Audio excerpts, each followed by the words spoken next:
Nesta semana vamos estudar um dos assuntos mais importantes e polêmicos da Bíblia: a validade ou não dos 10 mandamentos, a validade ou não do mandamento do sábado. O que você acha? A lei de Deus tem alguma importância no desfecho final do conflito cósmico entre o bem e o mal? Acompanhe o nosso estudo, porque você vai se surpreender com aquilo que a Bíblia tem a lhe dizer. Este é o 9º episódio da nossa série O Grande Conflito.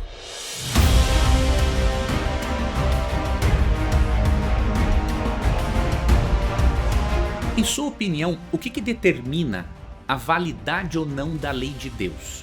Vou lhe dar aqui duas opções. Número 1, a nossa incapacidade de guardá-la perfeitamente. Ou número 2, o que determina a validade ou não da lei seria o caráter santo de Deus e a cruz de Cristo. Você pode estar pensando, por que o Leandro fez essas perguntas? Pelo seguinte: porque muitas pessoas, mesmo sem querer, estão usando o primeiro critério para avaliar a validade ou não da lei de Deus. Há pessoas que dizem o seguinte: já que não conseguimos guardar a lei perfeitamente, isso indica que, se não somos salvos pela lei, então a lei foi abolida. Este primeiro critério é muito perigoso, porque quando a pessoa segue este critério, ela está usando a natureza pecaminosa humana como critério para avaliar a validade ou não da eterna e perfeita lei de Deus. Isso é muito perigoso para a espiritualidade. Sem querer, quando a pessoa usa este primeiro critério, ela está prejudicando tanto a sua compreensão das Escrituras, quanto a sua compreensão de todo o plano de salvação e prejudicando a própria relação com Deus. Então, nesta semana é muito importante que você atente para esse estudo, porque eu quero ajudar você a não usar do primeiro critério para avaliar a validade ou não da lei de Deus. Eu quero mostrar para você sobre a importância da lei de Deus no conflito cósmico entre o bem e o mal. E de forma mais específica, quero mostrar para você a importância do 4º mandamento, o sábado, que de acordo com Êxodo 28:11 e Deuteronômio 5:15, faz parte do decálogo. E segundo Apocalipse 14:7, que parafraseia este mandamento, o sábado servirá assim como um sinal de nossa lealdade ao único Deus Criador e Salvador. Nós vamos abordar 5 questões principais nesse estudo de hoje. Se você achar esse estudo um pouco mais longo, o que eu sugiro para você? Pause, marque no celular ou em alguma agenda no minuto onde você parou e volte a assistir depois. Porque se você não assistir esse estudo completo, você vai se arrepender. Por que eu digo que você vai se arrepender? Porque você vai perceber que outras pessoas vão falar do conteúdo que receberam e que você não assistiu. Então, se você assistir esse estudo até o fim, não importa se você vai pausar agora e assistir depois. O importante é que você assista todo ele para que você compreenda esta doutrina da lei no contexto do conflito cósmico entre o bem e o mal. Isso vai ajudar você a ter mais coerência na compreensão do plano de salvação. Quais são as questões que eu vou abordar nesse estudo? Número 1, salvação através do sábado. Será que a presença da lei de Deus e do sábado no desfecho final do conflito cósmico indica que o ser humano tem que ser salvo então pelo sábado, que a salvação é pelo sábado? Eu vou lhe mostrar isso. Questão número 2, o que a doutrina do santuário celestial revela sobre a perpetuidade da lei? Questão número 3, Jesus Cristo mudou a lei? Ela pode ser mudada? E o que isso como que isso afeta o nosso entendimento do plano de salvação? Questão número 4, que você vai ver nesse vídeo, o sábado e a lei. Vamos ver a validade do 4º mandamento, inclusive no Novo Testamento, é óbvio. Questão número 5, a marca da besta em Apocalipse 13 e a relação desta marca com a doutrina bíblica do sábado. Bom, o fato então de nós falarmos sobre a lei e o sábado no contexto do conflito cósmico entre o bem e o mal indica que a salvação é pelo sábado, pelas obras? Definitivamente não. A doutrina do sábado não tem nada a ver com legalismo, nada a ver com salvação pelas obras. Então, tira da sua mente esta ideia que é passada por muitos que não sabem o que realmente estão dizendo. Nós temos que entender que a observância do sábado ou de qualquer outro dos 9 mandamentos não nos torna aceitáveis diante de Deus. Agora, a pergunta: o fato de não sermos salvos pela lei indica que estamos livres para transgredi-la? Infelizmente, a nossa geração tem usado a graça como desculpa para pecar. E não é assim que a coisa funciona. Vamos ler aqui um texto que permite, entre outros textos, que permite todo aquele estudante sincero das Escrituras entender a relação entre fé e obras. Efésios 2, 8 a 10 é um texto bastante negligenciado. Muitos cristãos acabam lendo apenas os versos 8 e 9, mas não leem o verso 10. Então vamos ler aqui Efésios 2, 8 a 10, para que você possa compreender esta questão de legalismo ou não na obediência à lei de Deus. Porque pela graça vocês são salvos mediante a fé. E isto não vem de vocês, é um dom de Deus, não de obras para que ninguém se glorie. Pois somos feitura dele, criados em Cristo Jesus, para boas obras, as quais Deus de antemão preparou para que andássemos nelas. Esse texto não deixa dúvida alguma de que a salvação é pela graça, nós a recebemos mediante a fé no sacrifício substitutivo de Cristo e que as nossas obras não nos tornam salvos ou aceitáveis diante de Deus, diríamos assim. Ao mesmo tempo, o verso 10 diz que nós somos feitura dele, criados em Cristo Jesus para as boas obras. Porque Deus preparou estas boas obras para que aquele que é justificado pela fé pratique-as. Então, o que é legalismo? Legalismo é fazer da lei um meio de justificação de salvação. Isso é legalismo. Esforçar-se por obedecer a Deus não é legalismo. Faz parte do processo de santificação, sem o qual ninguém verá o Senhor, de acordo com Hebreus 12, 14. Então, quando alguém diz que guardar o sábado, a lei, é legalismo, esta pessoa está cometendo uma injustiça e uma distorção absurda do texto bíblico. Legalismo é você fazer de qualquer um dos 10 mandamentos um meio de salvação. Até mesmo o mandamento não terás outros deuses diante de mim ou o mandamento não furtarás. Se você faz do mandamento não furtarás um meio de salvação, você está sendo legalista. Agora, se você é um cristão que quer viver de acordo com a lei e não roubar os outros, você não está sendo legalista por isso. Você está sendo obediente, só que como fruto da fé transformadora que está atuando em você. É por isso que Tiago fala, em capítulo 2, verso 26 da sua carta, que a fé sem obras é morta. Ou seja, as obras não são o meio de salvação, mas são a evidência, a materialização de uma salvação que está sendo realizada na vida do indivíduo, que está sendo transformado pelo poder do Espírito Santo. Então, tira da sua mente a ideia de que ensinar sobre o sábado é legalismo. Não tem nada de legalismo. Legalismo é para quem não compreende devidamente a doutrina e ou para quem quer justificar o seu estilo de vida através da alegação da abolição da lei. Outro detalhe importante: por que o sábado não tem nada a ver com salvação pelas obras? Lógico que algumas pessoas podem interpretar desta forma, e são pessoas, obviamente, que estão equivocadas. Mas eu quero te mostrar que a doutrina bíblica do sábado ela não tem relação com salvação pelas obras. Porque o sábado, ele foi dado por Deus na criação aos nossos primeiros pais, Adão e Eva, antes de existir o pecado e antes de o plano de salvação ser iniciado, em Gênesis 3,15. Se você ler Gênesis 2, 1 a 3, você vai ver que Deus abençoou e santificou o sábado. Ele não abençoou e santificou todos os dias da semana. Então a alegação de que todos os dias são iguais para Deus é mentirosa. Não é verdade. Deus abençoa e santifica apenas o sábado.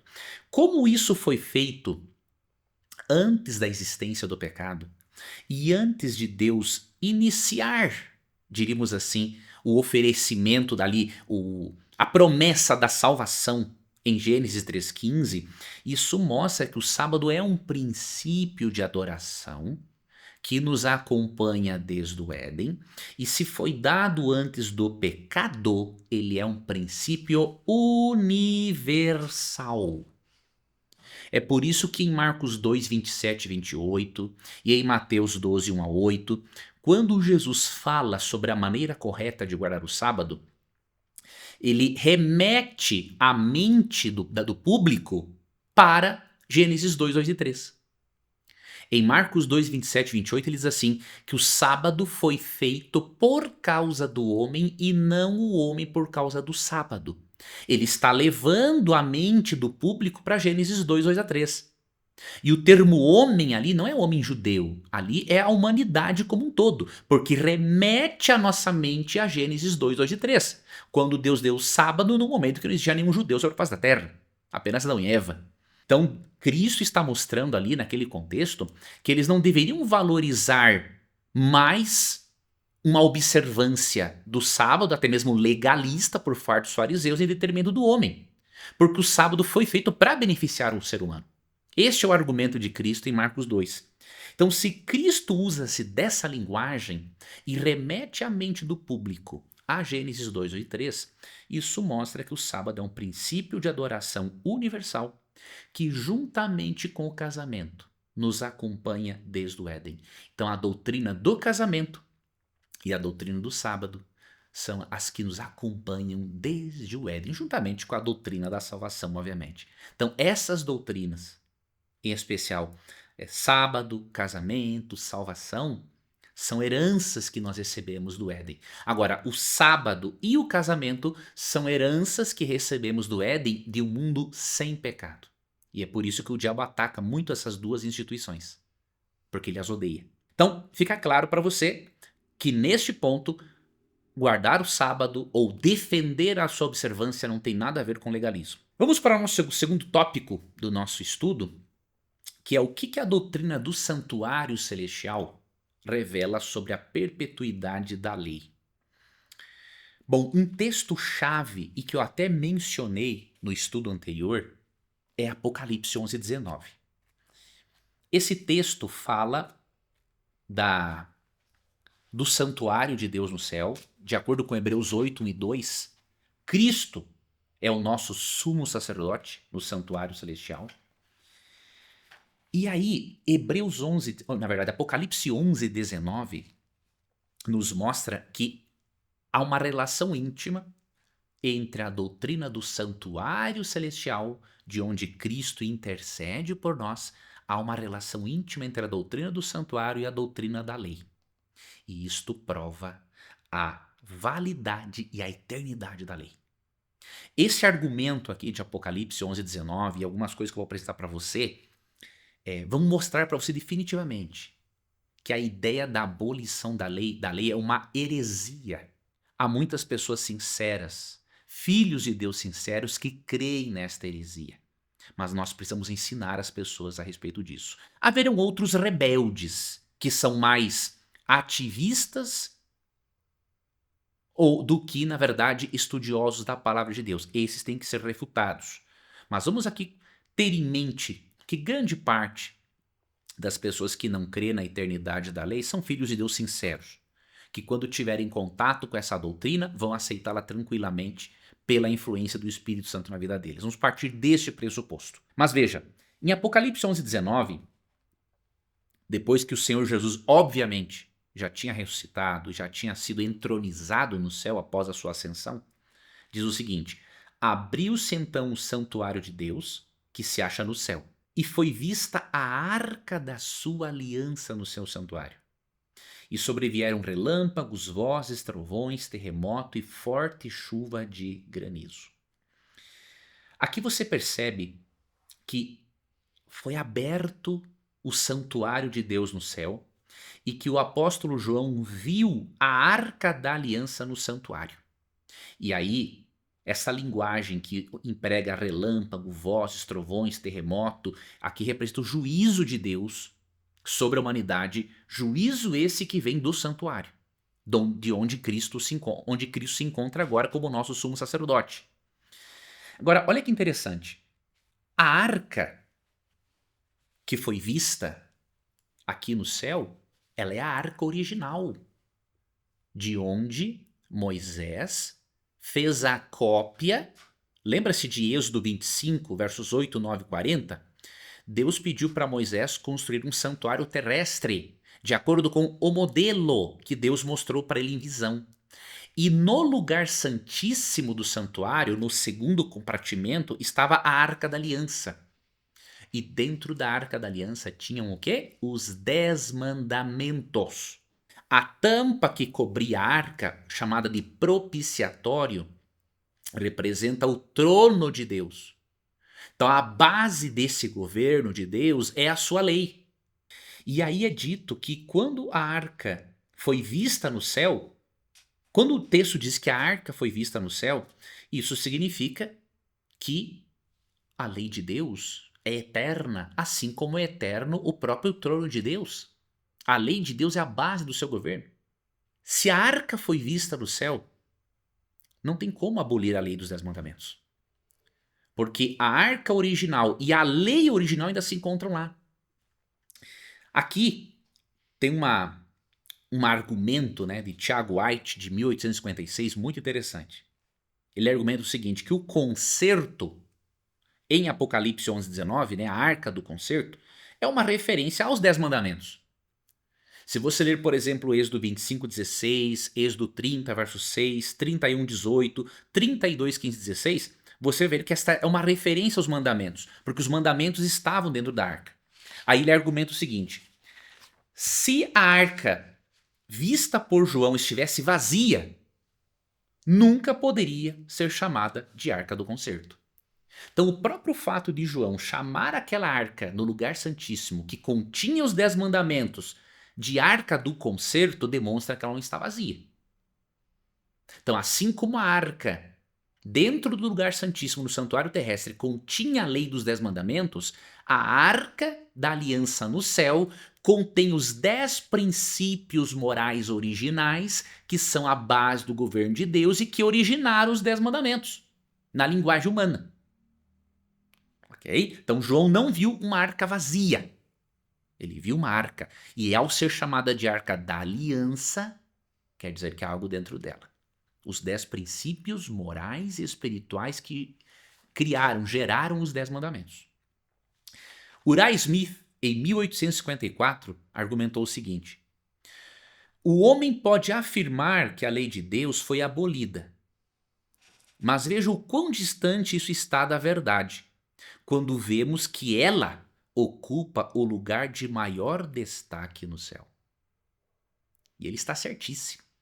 E ele continua, só que agora em 1857 ele escreveu o seguinte, ele escreveu que para mudar a lei de Deus, o homem deveria ascender ao céu, destronar Jeová, passar pela guarda dos anjos em direção ao templo sagrado, arrancar o propiciatório ou tampa, não é, da arca, e com seu pretenso dedo onipotente mudar a escrita das tábuas indestrutíveis.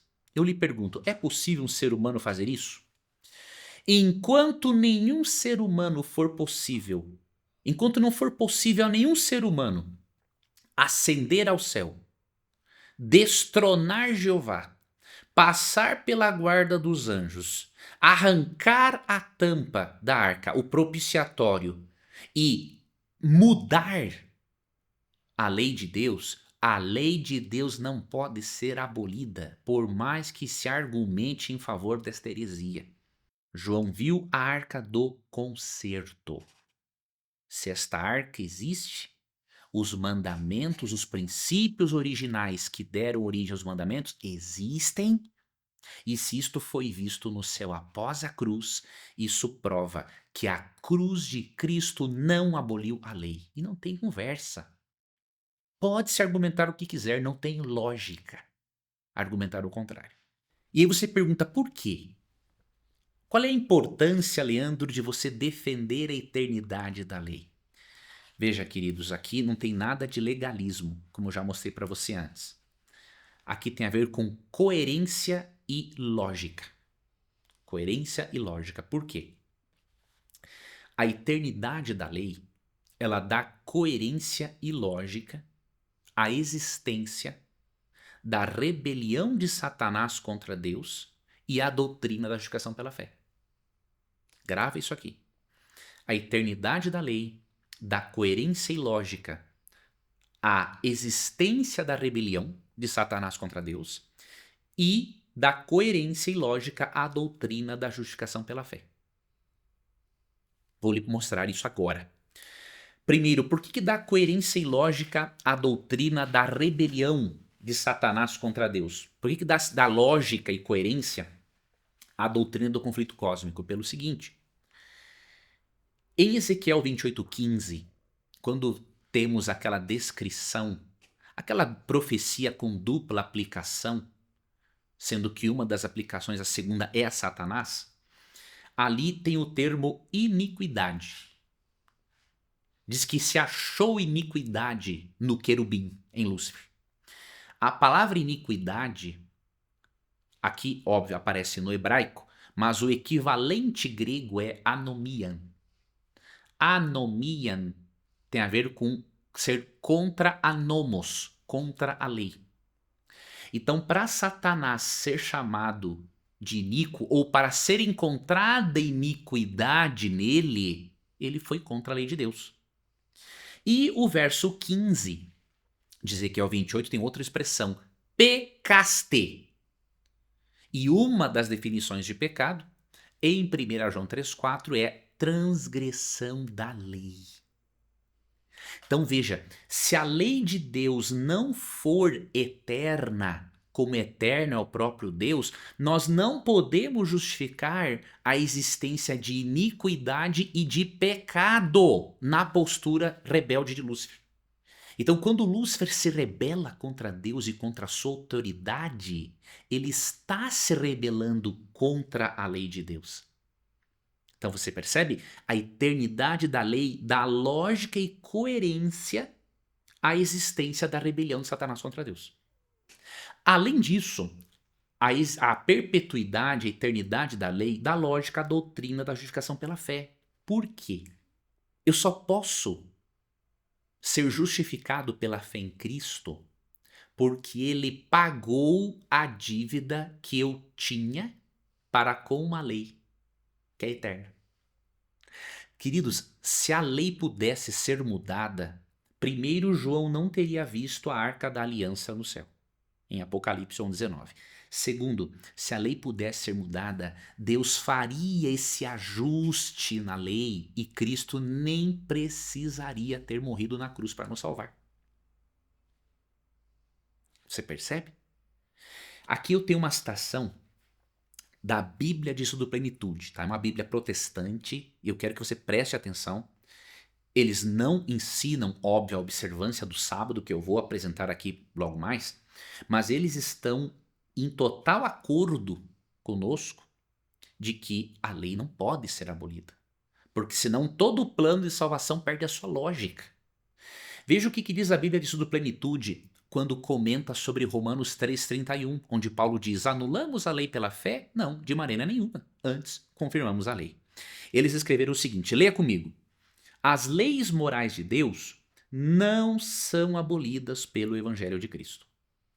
Ao invés disso, todo o plano de salvação, incluindo a obediência de Cristo à lei por nós e sua morte para pagar a penalidade por termos violado a lei, mostra que os padrões morais de Deus são eternamente válidos.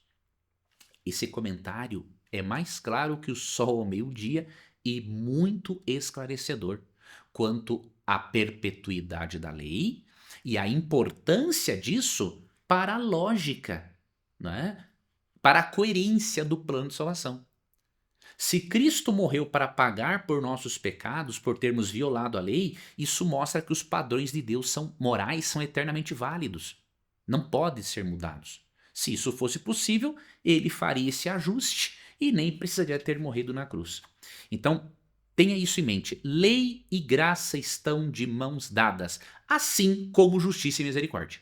Então, a doutrina da abolição da lei, além de tornar o conflito cósmico, né, a rebelião de Satanás algo ilógico, porque ele se rebelou contra quem? Contra o governo de quem? Contra a lei de quem? A doutrina da abolição da lei torna, na verdade, o plano de salvação incoerente, bem como a justificação pela fé. Por isso, a abolição da lei é uma heresia. E você precisa se afastar disso, para você entender melhor o que Deus está revelando para você na sua palavra. Vamos aqui para o terceiro tópico do nosso estudo, são 5 e aí vamos aqui finalizar. Jesus Cristo mudou a lei? Como que isso afeta o nosso entendimento do plano de salvação? Muitos cristãos sinceros creem que a vinda de Cristo, morrer por nós na cruz, invalida a lei. Só que isto está longe de ser verdade. Primeiro à luz de todo o ritual do santuário e depois à luz de outros textos bíblicos. Eu vou ler aqui um para você. No ritual do santuário no antigo Israel, a base do perdão deles era o sangue do cordeiro. Nunca existiu um outro meio de salvação na história humana. Sempre existiu um. Tem Apocalipse 13, verso 8 e 1 Pedro 1, 18 a 20. Ali é dito que o plano de salvação foi elaborado desde a fundação do mundo. Então, não existem 2 planos de salvação. Esse é o primeiro ponto. Segundo ponto, Jesus, quando comenta sobre o Decálogo e outros mandamentos, mas falando da lei de Moisés, no Sermão do Monte, Jesus Cristo demonstra de uma maneira muito clara para toda pessoa sincera que mantiver contato com essa informação, que a lei de Deus não foi abolida pelo Evangelho e pela vinda de Cristo. Em Mateus 5:17 a 19, encontramos o seguinte: não pensem que vim revogar a lei ou os profetas. Não vim para revogar, mas para cumprir. Esse termo cumprir, eu darei uma explicação breve para você sobre ele. Porque em verdade lhes digo, até que o céu e a terra passem, nem um i ou um tio jamais passará da lei, até que tudo se cumpra. O termo cumprir no grego é o termo plero, que significa completar, encher. Então, quando Cristo diz que não veio revogar a lei, ou seja, os escritos de Moisés e os profetas, ou seja, o restante do Antigo Testamento, ele está dizendo que não veio revogar, não veio mudar nada do que está ali, mas veio cumprir, ou seja, dar o verdadeiro sentido e significado daquilo que foi revelado por Moisés e pelos profetas. E foi exatamente o que ele fez no Sermão do Monte. Você vê, por exemplo, que quando ele fala sobre a ira, ele explica que o mandamento não matarás é transgredido também quando a pessoa insulta, alimenta raiva contra as pessoas. Diz aqui também, no versículo 21, vocês ouviram que foi dito aos antigos, não mate. E ainda, quem matar estará sujeito a julgamento. Eu, porém, lhes digo que todo aquele que se irar contra o seu irmão estará sujeito a julgamento, e segue adiante. Então o que Cristo faz? Ele plerou, ele cumpre a lei no sentido de plerou, ou seja, amplia, dá o seu significado ainda mais profundo. Ele não faz alteração nenhuma, ele amplia a compreensão da lei. Ele cumpria também a compreensão do que é adultério, o que é divórcio. Ele amplia a compreensão sobre os juramentos, vingança, amor aos inimigos. E depois segue no capítulo 6, capítulo 7, ou seja, Cristo no Sermão do Monte, entre os capítulos 5 e 7, ele cumpre, ele plerou, ele amplia o significado da lei de Moisés e dos profetas. Então dizer que Cristo aboliu a lei é ridículo, é absurdo. Tanto que no verso 18 ele chega a dizer, até que o céu e a terra passem, nenhum i ou um tio, ou seja, nenhum acento é para tirar da lei até que tudo se cumpra. E aí eu lhe pergunto, se não é para tirar nenhum acento da lei, está autorizado trocar o mandamento inteiro? Como, por exemplo, o sábado trocar por domingos e festas, como ocorre no catecismo? Não tem essa autorização por parte da palavra de Deus. Pode espernear, berrar, que não tem como justificar isso. Se de acordo com Mateus 5,18, não é para tirar nenhum i ou um tio da lei de Deus, não dá para tirar um mandamento inteiro e trocar por domingos e festas. Não tem como. Então, Deus não aprova, obviamente, isso. Então, quando você lê esse texto de Jesus, você vê claramente que Cristo não falou algo diferente do que os profetas do Antigo Testamento falaram sobre a lei. Você vai, por exemplo, no Salmo 111, 7 e 8, ali fala da eternidade da lei. Eclesiastes 12, 13 e 14, fala que ela é a base do juízo de Deus. Provérbios 28, 9. Então, esses textos demonstram que a eternidade da lei nunca esteve em discussão, em disputa na Bíblia. O que Paulo sempre discutiu foi o uso indevido da lei como meio de salvação. Mas quanto à validade da mesma, Paulo nunca questionou isso nem de perto. É por isso que todos os teólogos reformados e protestantes, mesmo não observando o sábado, porque viveram sinceramente de acordo com a luz que tiveram, jamais ensinaram a abolição da lei. Você pode ler John Wesley, Calvino, nenhum deles vai ensinar a abolição da lei. Agora deixa eu lhe mostrar aqui uma razão muito forte para Jesus ter ensinado a perpetuidade da lei de Deus. Lembre-se que isso dá coerência tanto à existência de um conflito de Satanás, uma rebelião de Satanás contra Deus, e dá coerência à doutrina da justificação pela fé. Veja esse quadro a seguir que eu preparei para você perceber algo de espetacular sobre a lei de Deus. Se você pegar isto daqui, nunca mais você vai ter dúvidas quanto à perpetuidade da lei. Nunca mais. Por que a lei tem que ser eterna? Neste quadro que você está vendo, eu vou fazer uma breve comparação com alguns textos bíblicos entre Deus e a lei. Você vai perceber que Deus e a lei têm esses atributos aqui, entre outros, mas eu coloquei aqui alguns para você entender o porquê que a lei tem que ser eterna. Preste atenção.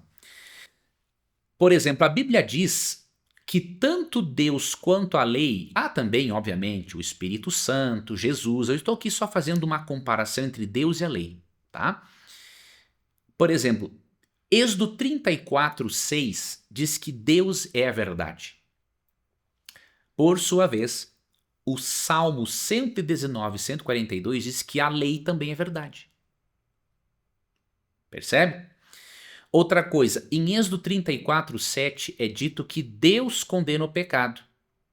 Mas em Romanos 3, versos 20 e 21, e em Romanos 3, 20 e Romanos 7, 11, é dito que a lei também condena o pecado. Em Isaías 6,3 mostra que o atributo da santidade está presente em Deus. E Romanos 7,12 diz que o atributo da santidade está presente na lei de Deus.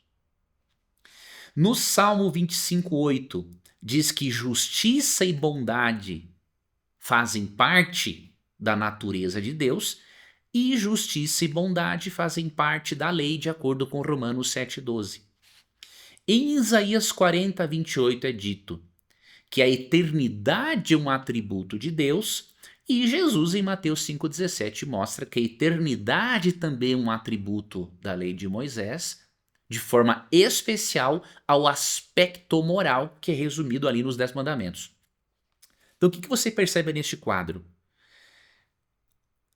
Que a lei está intimamente relacionada com o caráter do seu legislador. Isso aqui é importante. Quando você lê Isaías 33, 22, ali Deus é chamado de legislador. Então o que isso significa? Que a lei é um reflexo, é uma transcrição, vamos colocar um outro termo, a lei é uma reprodução do caráter do legislador. Assim como o legislador é verdade, a lei é verdade. A lei dele é verdade. Assim como o legislador condena o pecado, a lei condena o pecado. Assim como o legislador da lei, Deus, é santo, a lei é santa. Assim como o legislador da lei é justo e bondoso, a lei é justiça. Ela demonstra justiça e bondade. E assim como o legislador é eterno, a lei é eterna. O que isso nos mostra? Que os mesmos atributos, qualidades, características que fazem parte de Deus estão presentes na sua lei. Então, para abolir a lei, o indivíduo tem que abolir o caráter de Deus. E abolir o caráter de Deus e os princípios dele é do interesse do demônio, não é do interesse do Espírito Santo. Então você percebe, a doutrina da abolição da lei, ela afronta Deus. Porque quando se ataca a lei de Deus, se ataca o caráter do legislador da lei. Como é que as pessoas não percebem isso? É óbvio que a pessoa sincera que está se deparando com esse argumento, ela vai perceber isso. Então tenha isso em mente. Jesus Cristo ensinou a eternidade da lei em Mateus 5, 17 e 18, porque a lei reflete o eterno, perfeito, justo, bondoso, santo caráter do seu legislador, que de acordo com Isaías 33, 22, esse legislador é Deus, ó.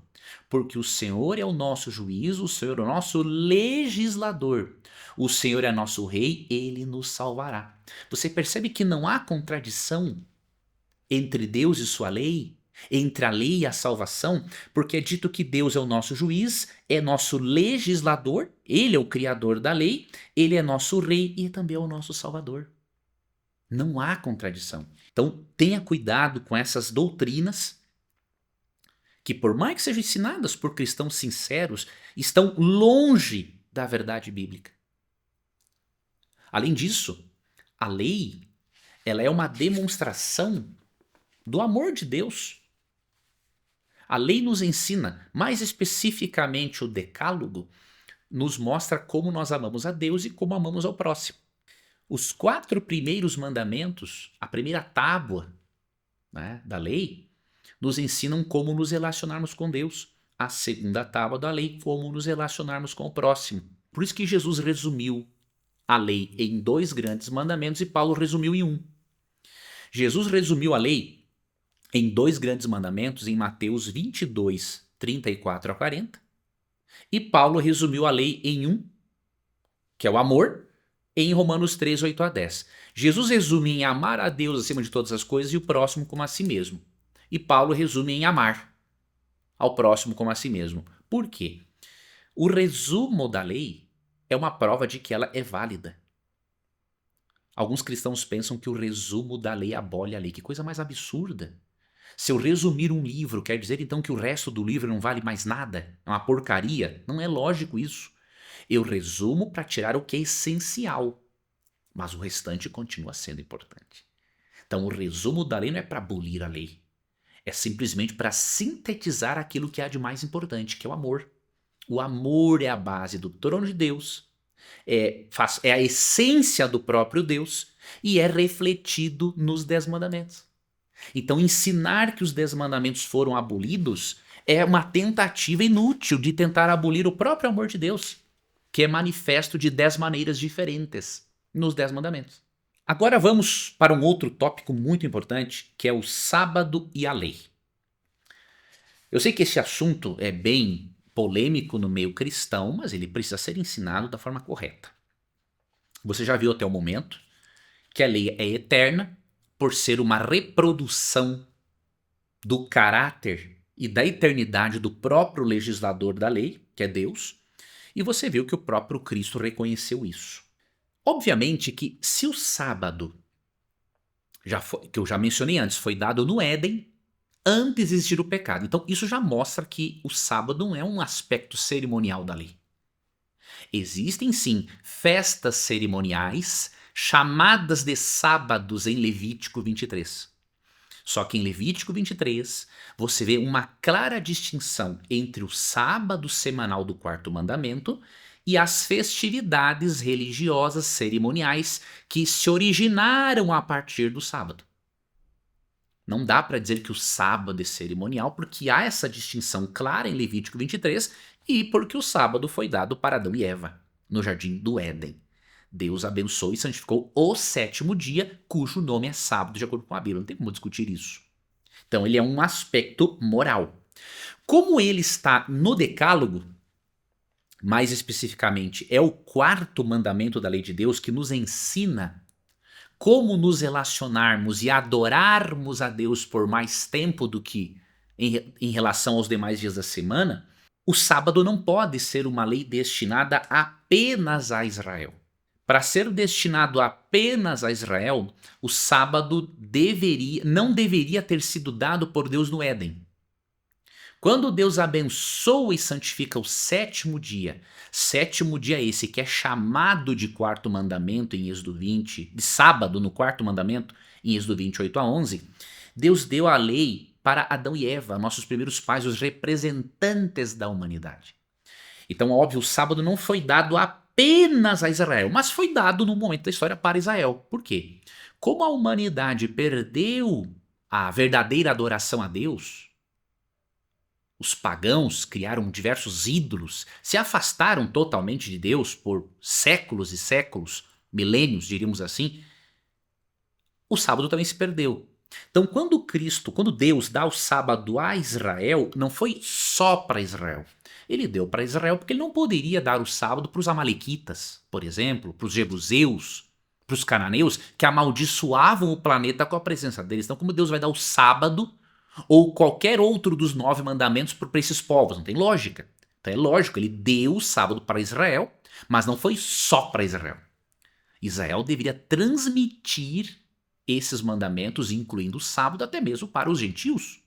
Basta você ler Isaías 56:2, Isaías 56:1 a 8 e Isaías 58, 13 e 14 também, por exemplo.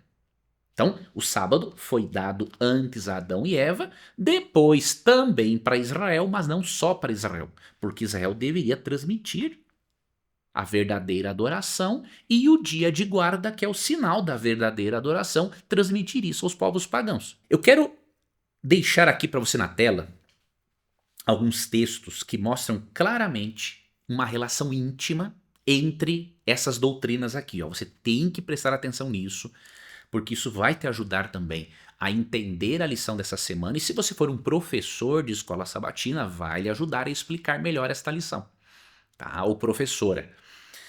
Por exemplo, você está vendo aqui na tela que Gênesis 2, 1 a 3, depois você está vendo Êxodo 20, 8 a 11, João 1, 1 a 13, verso 14, Marcos 2, 27 e 28 e Apocalipse 14, 7. Por que eu sugiro esses textos aqui? Porque esses textos vão mostrar uma íntima relação entre as seguintes doutrinas: criacionismo bíblico, sábado, lei, Cristo e adoração. Se você entender isso aqui, esse é um outro argumento para você nunca mais ter dúvidas em relação à perpetuidade da lei e do sábado. Se você perceber, por exemplo, Gênesis 2, 1 a 3, que é o primeiro texto que eu apresentei aqui, e Êxodo 20, 8 a 11, você vê uma relação entre o criacionismo bíblico, o sábado e a lei de cara. Por quê?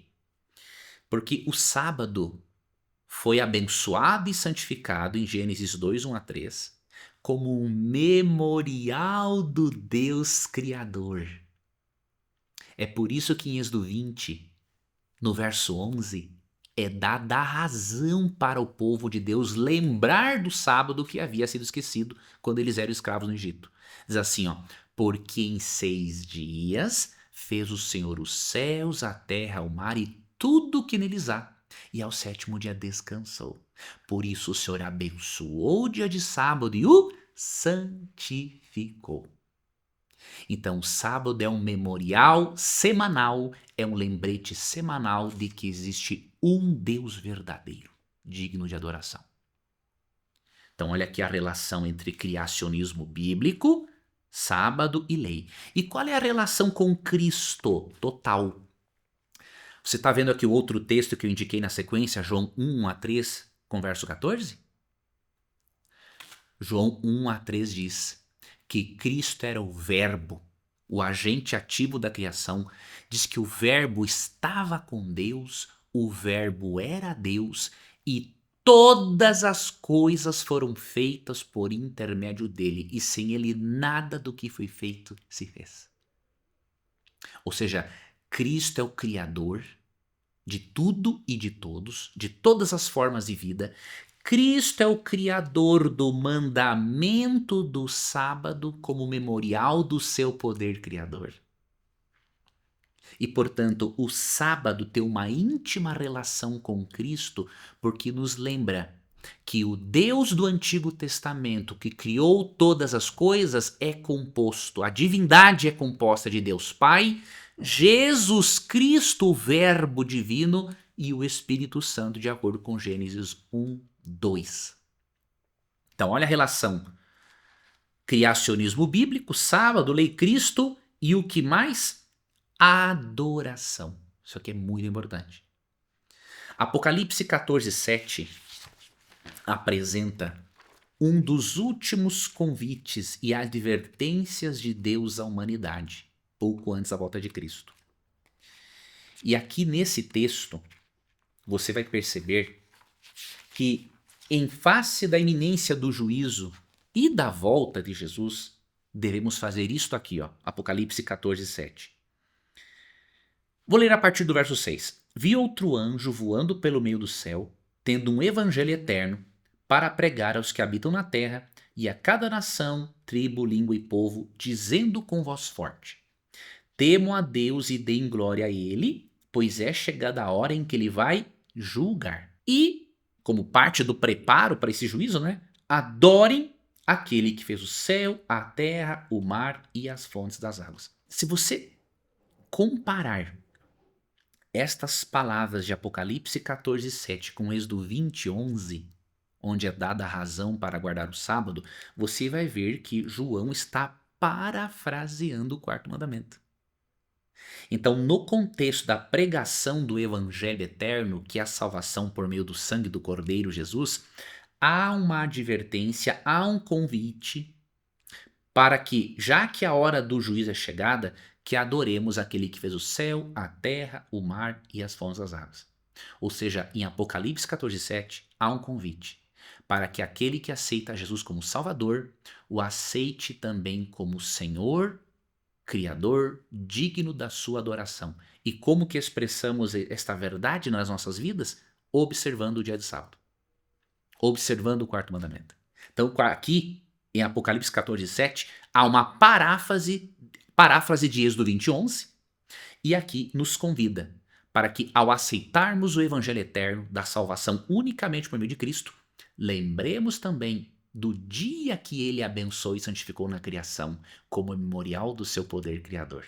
E assim vamos manter na nossa mente a lembrança constante de que nós estamos neste mundo não pelo acaso cego, mas porque um dia a divindade nos criou e Cristo, o nosso Salvador, estava presente na criação como nosso Redentor. Portanto, o sábado, de acordo com Ezequiel capítulo 20, versos 12, 20 e 21, é um sinal entre Deus e toda a humanidade. É um sinal de que nós estamos ligados a Ele de uma forma muito profunda pela criação.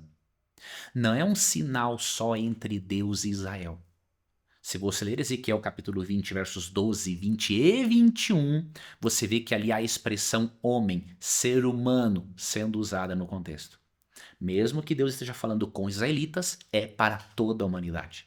A doutrina do sábado é uma proteção contra o ateísmo, evolucionismo, secularismo e marxismo. Quem entende essa doutrina no contexto da doutrina do santuário e da justificação pela fé, não vira ateu, não vira macroevolucionista, não vai para o secularismo e muito menos vai ser um marxista. Grava isso na sua mente. Aprofunde-se nisso, porque eu te dei linhas gerais. E você vai perceber que eu não estou falando mentiras, estou falando para você a verdade. Bom, para finalizar o nosso estudo, vamos ver então qual é a relação entre a doutrina bíblica do sábado e a marca da besta em Apocalipse 13.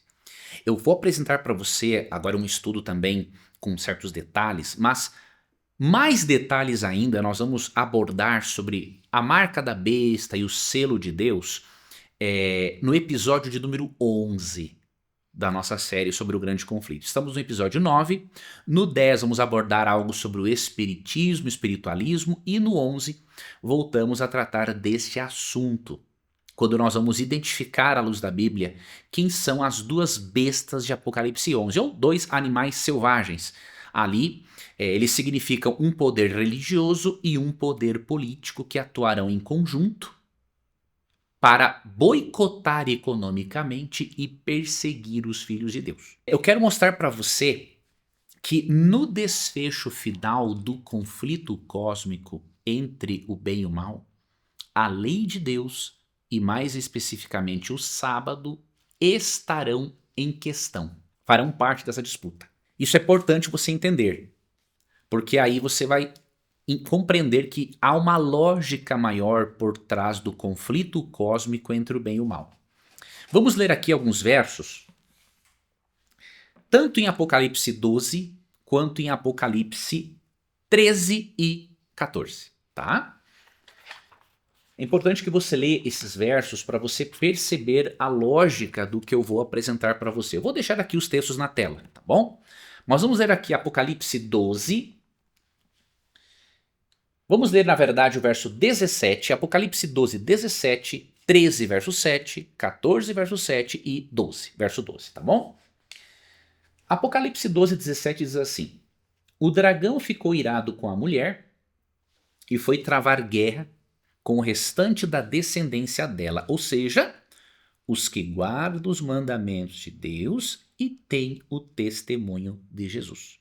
Esse texto fala que Satanás está irado contra a mulher, que em profecia apocalíptica é a igreja, e foi pelejar contra o restante da descendência, dos que fazem parte da igreja de Cristo, ao longo da história.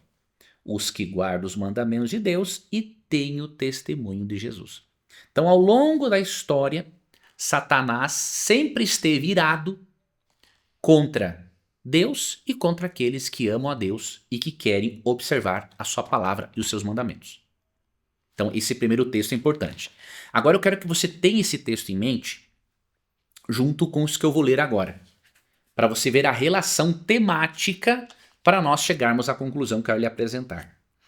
Apocalipse 13, 7 é dito o seguinte: Foi-lhe permitido também que lutasse contra os santos e os vencesse.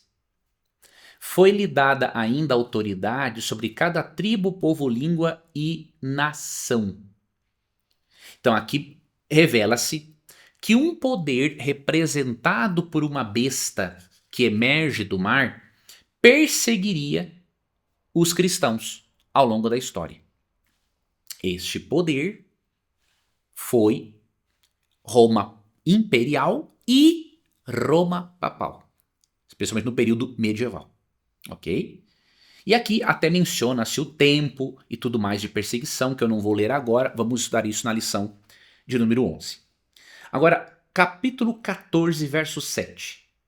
Além de mencionar mandamentos no capítulo 12 e 17 e mencionar esta luta contra os santos em Apocalipse 13, 7, olha o que diz aqui Apocalipse 14, 7, que eu li antes.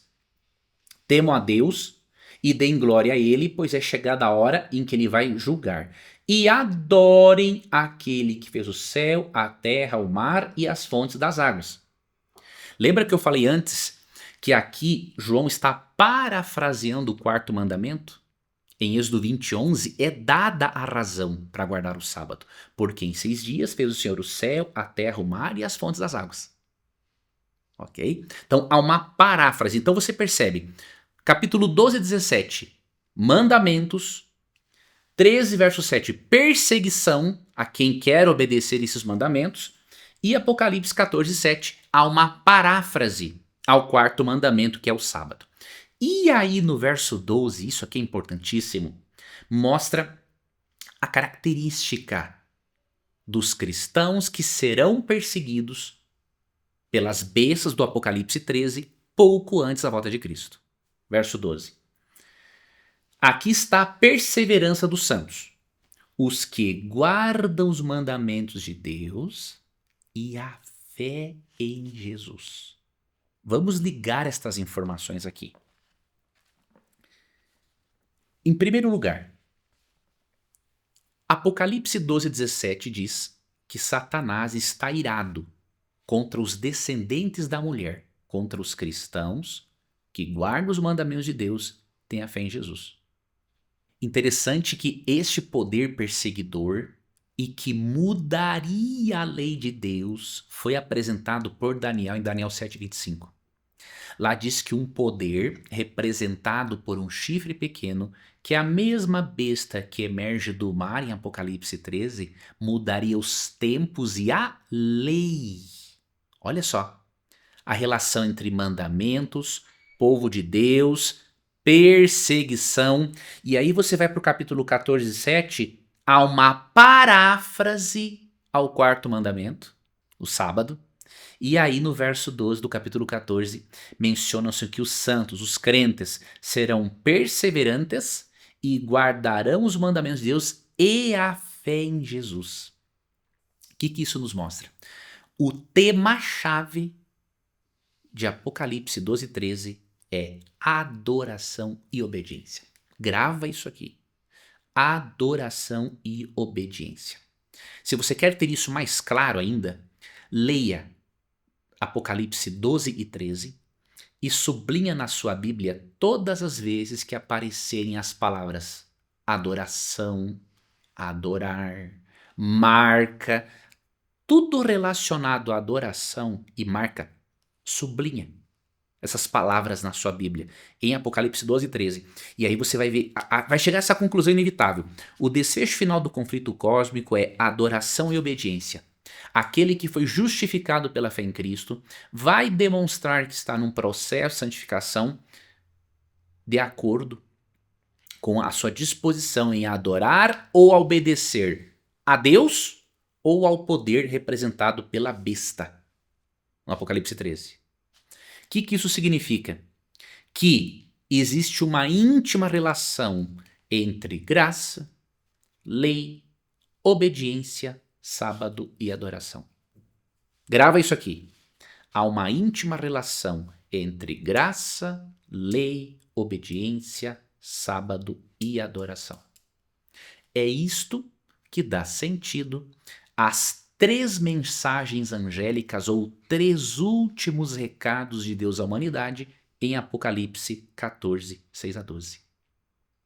Nesse texto, a humanidade é convidada a aceitar o Evangelho Eterno, só que juntamente com a aceitação do Evangelho Eterno, a humanidade é convidada a adorar aquele que fez o céu, a terra, o mar e as fontes das águas, ou seja, a humanidade é convidada a guardar o sábado e a rejeitar o sinal da autoridade do poder representado pela besta, que será um falso sábado no futuro, e nós estudaremos mais detalhadamente isso na lição de número 11. Eu quero ler aqui para você a opinião de Tiago White, em 1852, ele diz que a referência na terceira mensagem angélica aos mandamentos de Deus e a fé em Jesus, como lemos em Apocalipse 14:12, é uma reprovação à teoria herética de que a fé de Jesus abole e invalida os 10 mandamentos. E não é verdade? Se Apocalipse 14:12 diz que os santos guardam os mandamentos de Deus e a fé em Jesus, isso demonstra que fé e obediência estão de mãos dadas. Esse texto já seria o suficiente para abolir a heresia da abolição da lei. No fim da história da Terra, você vai perceber que a adoração a Deus expressa pela obediência a Ele estará em disputa. E é por isso que é muito importante que desde agora você se aprofunde cada vez mais nesse assunto para você estar de acordo com tudo aquilo que a revelação bíblica ensina sobre graça, lei, sábado. Você viu até aqui que não tem nada de contraditório com a doutrina da justificação pela fé. E eu vou finalizar lendo para você uma citação de E.B. Saunders. Ele escreveu em 1862 algo muito importante e que dá uma lógica a todo o plano de salvação e a todas as verdades reveladas tanto no Antigo quanto no Novo Testamento. Presta atenção no que este pioneiro adventista do sétimo dia escreveu em 1862. Mas a prova sobre o velho concerto, de qualquer forma, foi os 10 mandamentos. Por conseguinte, as obrigações impostas nesses mandamentos serão requeridas de alguns no céu. Mas se, como alguns entendem, os cristãos são provados por uma lei diferente, significa que obedecerão a uma lei diferente no céu. E se isso fosse verdade, haverá leis diferentes e em oposição no céu, que o tornaria um reino dividido contra si mesmo. Essa conclusão é falsa, porque as premissas são falsas. Assim, devemos concluir que os cristãos não são provados por uma lei diferente e que deve haver apenas uma lei moral no céu. Assim como ao longo de toda a história, os filhos de Deus foram provados em relação à sua fé expressa por meio da obediência e da adoração, o mesmo vai acontecer no fim dos tempos. E ele argumenta que se não fosse assim, então existem 2 leis no céu em oposição uma à outra.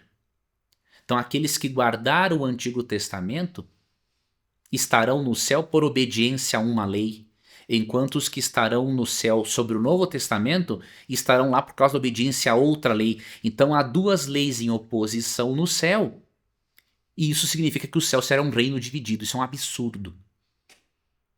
Sempre houve um plano de salvação. Antigo e Novo Testamento. Sempre houve um estilo de vida moral para os salvos. Antigo e Novo Testamento. Por isso, da mesma forma que os filhos de Deus no Antigo Testamento, em meio a toda a apostasia de Israel, teve que demonstrar sua fidelidade através da obediência e da adoração. Você e eu, pouco antes da volta de Cristo, quando houver aquele boicote econômico de Apocalipse 13, teremos também de demonstrar a nossa fidelidade, a nossa adoração por meio da obediência. E eu finalizo lhe fazendo uma pergunta, e quero que eu seja muito franco para dar essa resposta. Esta visão adventista do sétimo dia que eu lhe apresentei sobre a lei, a graça, o sábado, a adoração e o conflito cósmico, ela é mais ou menos coerente com a lógica bíblica? Coloca aqui a sua opinião. Se você disser que é mais coerente, você entendeu realmente o estudo. Se você disser que não é, dê-me as razões, para que eu possa me aprofundar mais. Tenho curiosidade de saber disso. Outra coisa, outra pergunta, eu quero que você compartilhe comigo a resposta aqui nos comentários. A teologia católica ou protestante atual, não estou falando da tradicional, que os teólogos protestantes conservadores não creem na abolição da lei, mas considerando a teologia católica, protestante, dispensacionalista e neopentecostal, essas teologias oferecem respostas mais satisfatórias à doutrina da graça, da lei, da adoração e do conflito cósmico no contexto do sábado bíblico? Ou não oferecem respostas satisfatórias? Eu peço que você avalie tudo isso que eu falei em oração e deixe de lado qualquer sentimento político quanto à religião. O que tu quer dizer com isso, Leandro? Porque tem muitas pessoas que dizem o seguinte: nasci católico, vou morrer católico. Outros, eu nasci evangélico e vou morrer evangélico. Se você disser isso, Sem reavaliar as suas crenças, você não vive a religião bíblica, você vive uma espécie de religião político-partidária. E esse tipo de religião político-partidária, ela se demonstrará num castelo de cartas para enfrentar os enganos finais de Satanás pouco antes da volta de Cristo, de acordo com o que lemos em Apocalipse 13. Em resumo, a sua vida espiritual e o seu destino final estão totalmente comprometidos se a sua fé não se baseia no assim diz o Senhor ou num está escrito, mas se baseia simplesmente na premissa: eu nasci evangélico, morro evangélico, eu nasci católico, morro católico. Não, a sua fé deve ser baseada no assim diz o Senhor e não numa espécie de religião político-partidária. Você não está torcendo por um time de futebol. A sua salvação é que está em jogo. Então avalie isso com carinho, com oração. E eu espero ver você no nosso próximo capítulo da série O Grande Conflito. Que Deus te abençoe e até o nosso próximo estudo.